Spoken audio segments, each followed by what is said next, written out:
Hi guys, welcome to my channel. This is Lipstick ng Vlog Buhay Probinsya. So ito guys, kita niyo naman yung mga manok. Yung mga manok, parang giniginaw sila sa sobrang init ng panahon. Hindi ko alam kung anong tawag niyan. Para silang sinisipon, tapos ano sila, parang giniginaw yung balahibo, yung pakpak na nasayad sa lupa. Hindi naman lahat, yung iba is ayan, malakas sila, pero yung iba din is talagang para silang sinisipon, para silang masama talaga yung kanilang pakiramdam dahil sobrang init ng panahon. Kita nyo naman yan sila, diba, parang giniginaw sa tag-init. Kawawa sila, diba? Ayan, nagtatago sila sa ilalim ng mga halaman. Diyan sila nagtatago dahil sobrang init ng panahon. Tapos ang tubig naman, umiinom sila, tapos din pagka maya is mainit na. Kakaawa nga Ayan si Kabir. Si Kabir is super malakas talaga yan. Yan yung kanyang mga anak.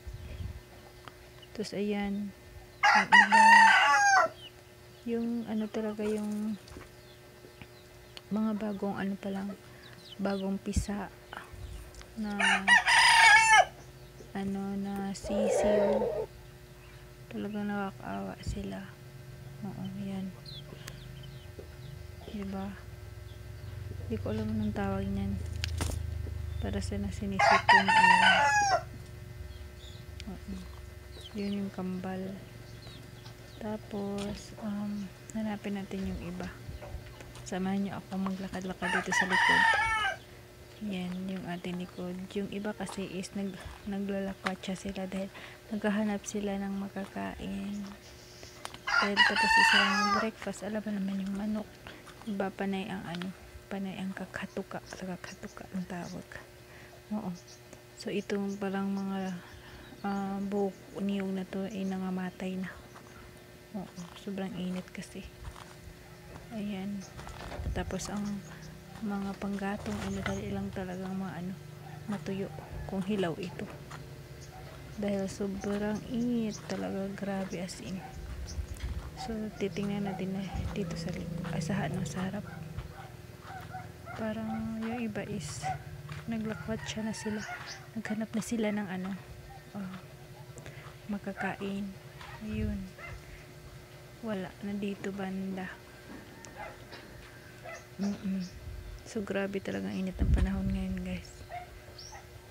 Ayan, wala na ako makita ang mga sulugok sa Bisaya. Kuha tag kahoy diri sa likod guys. Okay.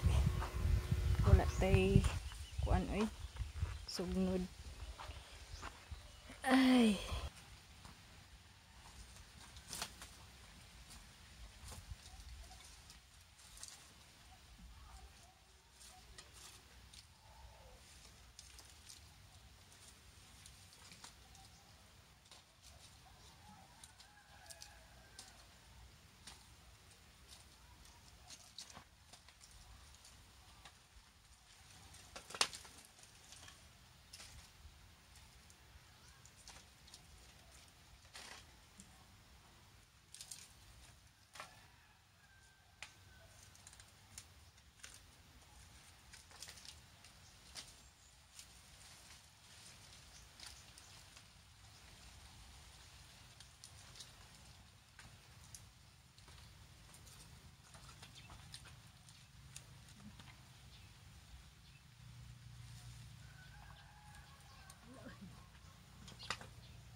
Buti na lang walang tao, guys.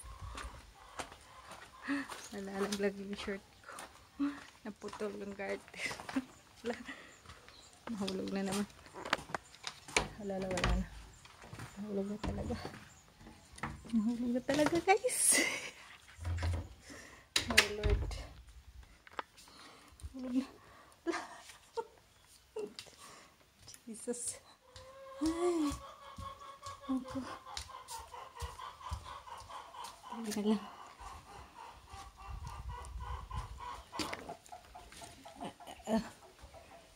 Ay, ginawa.